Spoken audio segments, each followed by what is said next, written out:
Hello folks, this is another reading of Accepting the Liar by the Gaislyn Angel. Now I've already read the first chapter, so we're going to be moving on to chapter 2. Yay! Chapter 2, Logically Lying. Oh, and by the way, if you haven't seen the first video of this, go watch it, because I don't want to re-explain things that I've already explained in that one. Because I'm lazy. Yeah, that's why. I totally own up to that. So, summary. Deceit says goodbye to Logan and reveals his true colors just a little more. Notes. 2 chapters in 2 days? Better believe it. This chapter is a lot more in depth than Virgil's for reasons you'll see after reading. And as I promise, it only gets sadder. I'm sorry if I did an injustice to your voice, dear author. I'm sorry. I know it's horrible. I forgot to mention before, but hopefully you picked it up. Deceit almost only lies, but he can tell the truth if he concentrates enough. The lies would be in italics, but I don't know how to do that here. Girl, neither do I. Anyways, before this note gets longer than the actual chapter, I'll leave you to it. Have fun. And I use girl in the gender neutral sense, like Remy. Continuing on his grave quest, Deceit appeared in front of Logan's bed. He was still sleeping soundly, and when Deceit looked at the clock, he saw there was only 2 in the morning.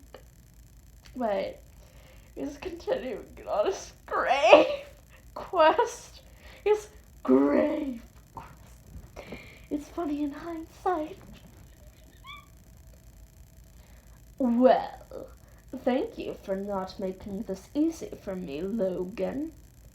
Deceit pulled the logical side's computer chair closer to the bed and watched him silently for a moment. You'll probably be the easiest to say this to.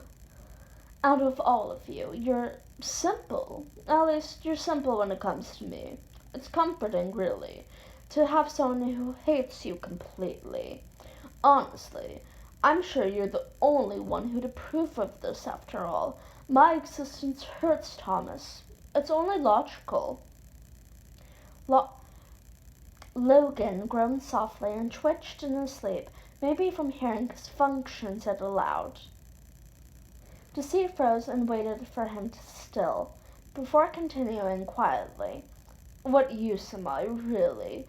Self-preservation? That's what Patton called me, but he's wrong. That's Virgil's job, and he does it well. Perhaps I was eager once, but it's clear that Prince's taken that upon himself. I wonder if they'll receive my duties when I'm gone. As much as I'd hate to put more on Virgil's plate, it'll surely be less taxing than putting up with my continued presence. I weep every time. Deceit closed his eyes lightly. It's getting early. I believe it's time I cut off this monologue and do what I came for.